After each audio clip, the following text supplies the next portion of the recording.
no seat, yeah. I'ma meet you at the graveyard, where you lay down, where you stay now, face now, go. I no longer by my side now. Wish we were together now, no seat. We were undecided between life and past, and lost your battle. Life was up, but I was always there. Guys, and welcome back to West Wild World. I hope you all are having a fantastic day. Sorry for the little bit of absence. I did have about 4 videos still planned to upload, but I just never got around to it. This one will probably go up before the other ones. But yeah, hopefully everyone had a very good Christmas, and hopefully they have a very nice new year. But yeah, I was just in some shit again. Didn't feel like posting, so yeah, didn't feel like posting.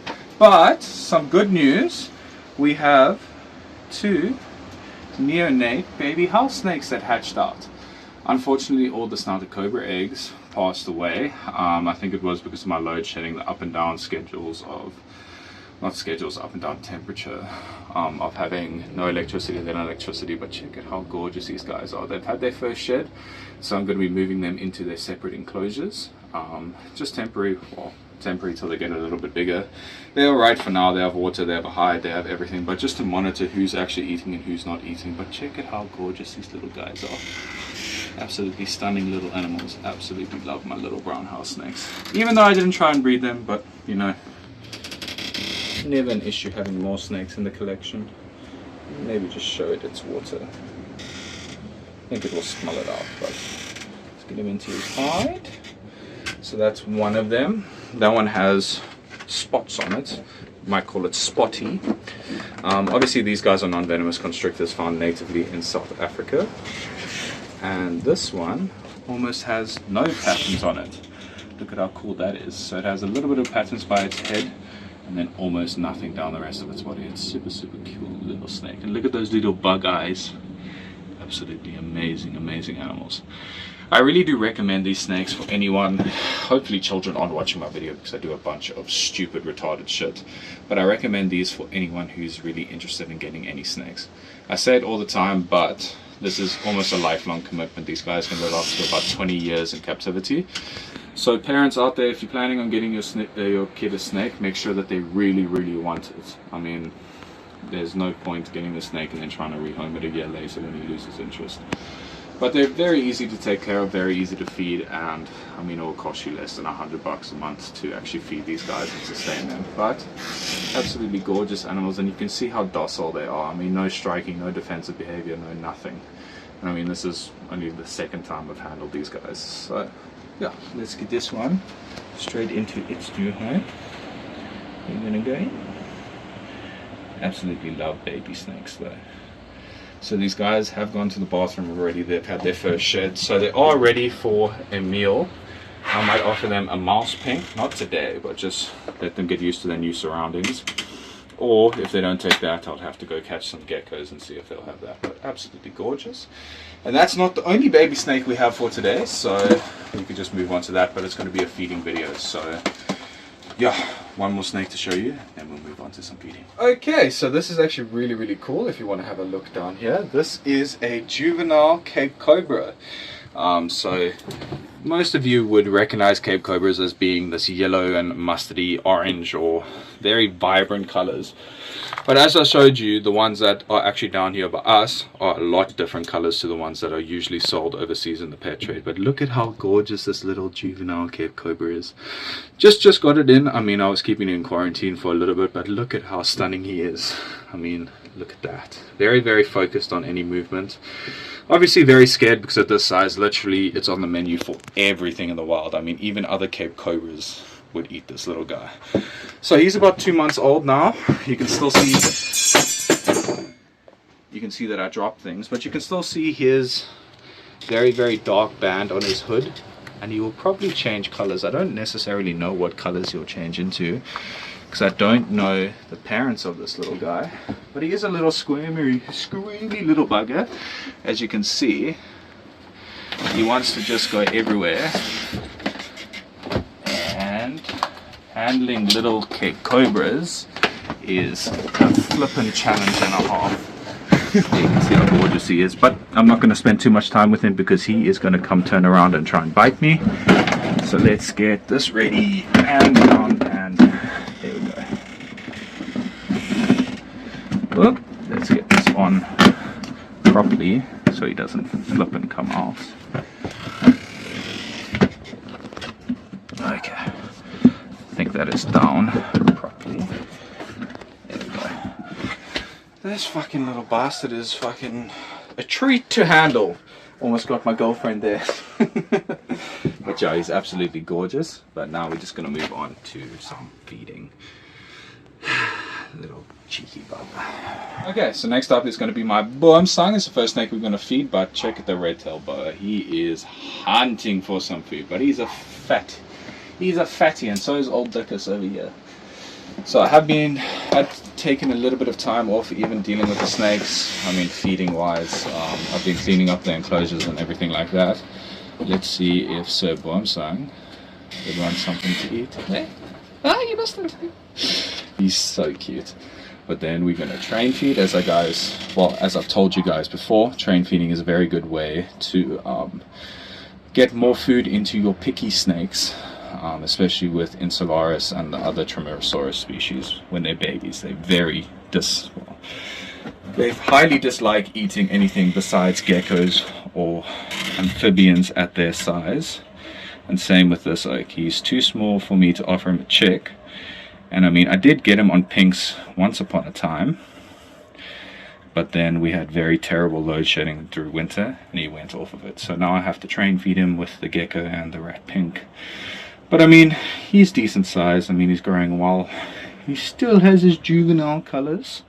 They usually only get their adult colors when they're about 1 meter long, so there's a long way to go until that happens. But yeah. Also need to fill up his water because he loves to knock over his water. I don't know fucking how, but like every single day I have to fill up his water. But I'll do that after I offer him the second rat pink. But he's absolutely gorgeous. Very rare snake in captivity, especially this locale that I have. The normal ones that you guys would usually see are either the KwaZulu-Natal ones or a lot further north in Africa, and those guys are very, very easy to transfer over to rodents. These guys are a pain in the absolute arse to get over onto rodents, and they die of stress very, very easily. That's why you guys mostly don't see me handling him or taking him out. I mean, there's isopods and shit in here, so most of the time the cleanup crew will do its job, but yeah, so I limit my interaction with this guy as much as possible. So next up is going to be my red-tailed boa. He is very, very eager for some food, so he might even strike. Yeah, that's what I thought. Can this glass open, or is it just going to be a dickhead? But maybe we'll get a good shot of him chowing down. Let's move this out the way.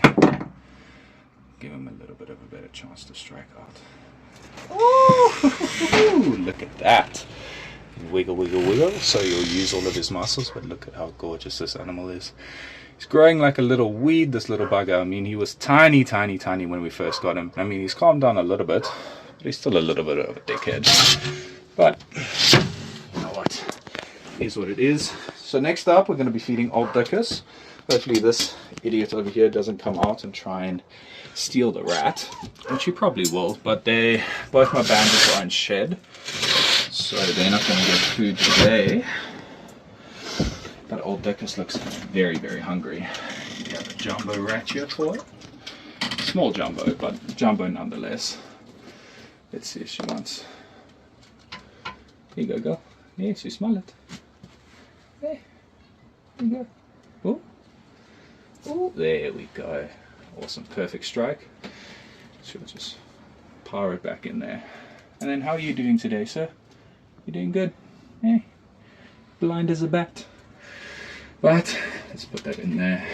And every so often I'm just going to have to look at her and make sure the other idiots aren't trying to steal her food.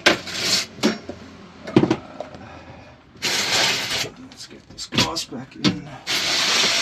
And move on.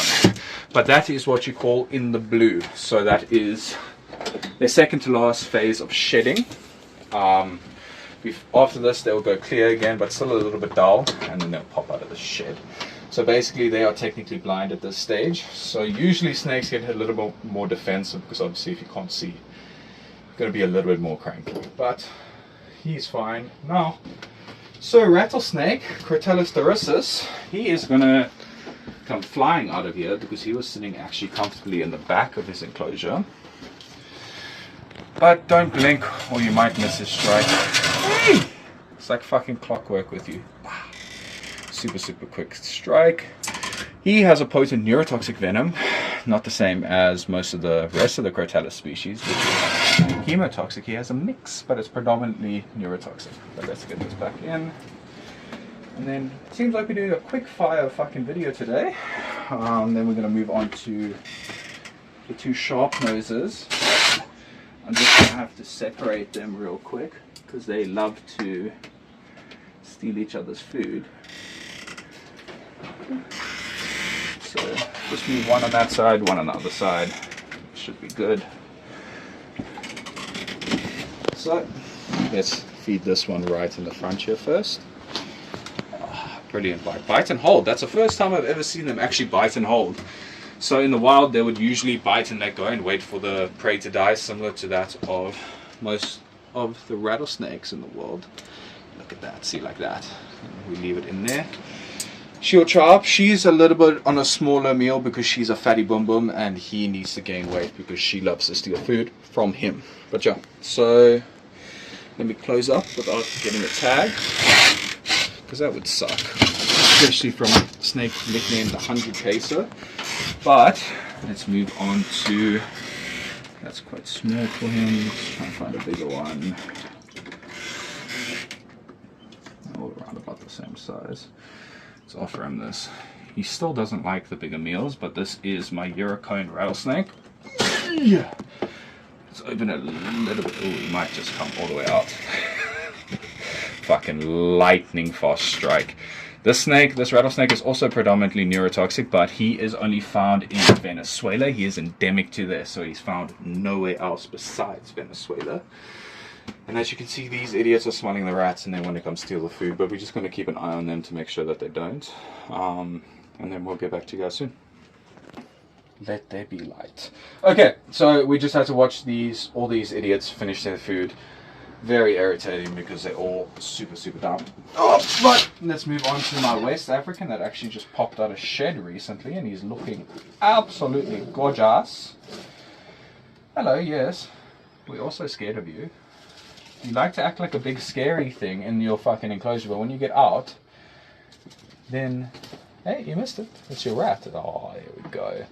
I'm still super stoked with how far this Okie has come, man. I mean, from not eating, thinking that he was going to die, to literally eating anything I put in front of him. But yeah, you can still see a little bit of scales in and around his enclosure, but there's a ton of isopods cleanup crew that will eat that up. I got the majority of the shit out, and obviously he got it all off, but he's about 1.6 1.7 meters now. He's growing like a little weed. I want to touch him on his tail, but I also don't want him to drop his food. But let's just move him a little bit backwards so I can put the hide in. Oh, it's alive. Pump your venom in. But then we can put the hide in and move on to some other snakes. Don't release it. Yeah.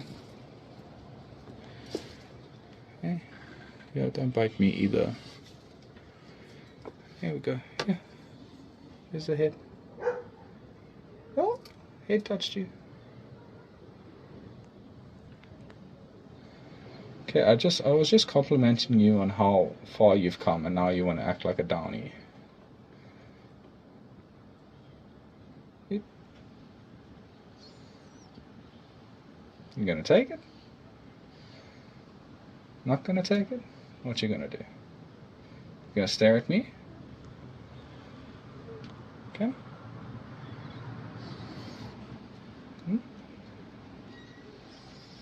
Well, this is the banded West African forest cobra, Naya Savannah lua, part of the biggest true cobras on the planet, the family of the biggest true cobras on the planet. And some people might be asking, oh, I thought the king cobra was the biggest cobra on the planet. But no, that's not a true cobra. A king cobra is not in the Naya family. It is in its own family, Ophiophagus hana, which literally translates to snake eater. But let's move on to what else do we have to feed. We have to feed the green mamba.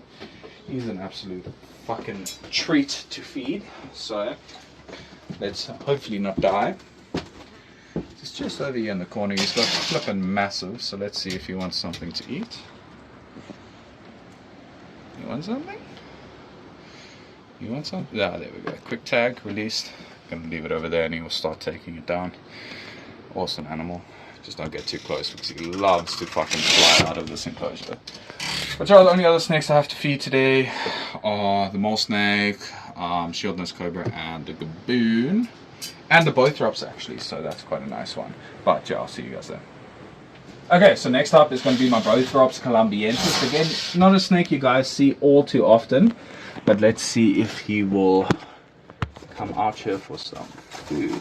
There we go. Hey, you little cheeky bugger. He's doing super well in this enclosure, and I try not to handle him very much unless completely necessary, because he stresses out a whole lot. But yeah, I need to get down the not the racks, but the tubs, and then I'll get back to you guys now. Okay, so next up is going to be my shield-nosed cobra.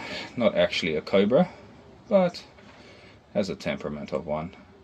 She is in shed at the moment, but doesn't seem like it's a fucking issue.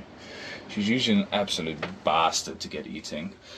So let's just pull this in and then leave her be. Put a water bowl back in, and that was probably the easiest feeding I've ever done of this fucking bitch. Usually you have to spend 20 hours, but yeah, there she goes. And then we're going to move on to Sassy, that's just underneath. And then the last snake of the day is going to be my baby gaboon viper. So let's find Sassy. Might need to fill up our water a little bit. Still have water, but let's just find her. Hey Sassy. I always stress out, oh there she is, whenever I can't find her. They are fossorial species, so that means that they spend most of their life underground. And if you know from mole snakes, they will mainly feed on the Cape Golden mole. So they are brilliant snakes to have around in your garden in South Africa. Obviously non-venomous, but they do inflict quite a nasty bite if you aggravate them. Well, I mean, even if you don't aggravate this one, as you see, I just stood up and she wants to throw a flippin' temper tantrum. But yeah, gonna let her eat. And then last snake of today is gonna be my West African gaboon viper. Okay, so the last snake of today is my beautiful West African gaboon viper. Let's see if you want something to eat. You want something? You want? Ooh, you look interested. He isn't shed at the moment though. I don't know if you'll take it, but he seems very interested. Well, you gonna take it? You gonna take it? Oh, you missed. So his eyes are a little bit opaque, so he is going into the shedding process at the moment. But there we go. There he'll eat up. Let's leave it over here. Beautiful, beautiful animal. He's doing super well. He was a little bit weird with food when I first got him, but now he's smashing food even in shed, so can't complain. But yeah, thank you guys so much for watching. Oh, bothrops is also eating. He's just busy pulling. Well, our glass is dirty, but you can see his yellow ass head. He's basically pulling his meal into his little man cave over there. Beautiful animal. Usually you don't get to see him eat, but yeah, you guys can see his eyes, maybe not on camera, but they're a little bit opaque, and his colors are dull at the moment, so he's just about to go through the shedding process. So good that he got a meal in. But yeah, thank you guys so much for watching today's episode. If you guys did enjoy, please don't forget to hit that like and subscribe button. As always, I'll see you in the next one. Peace.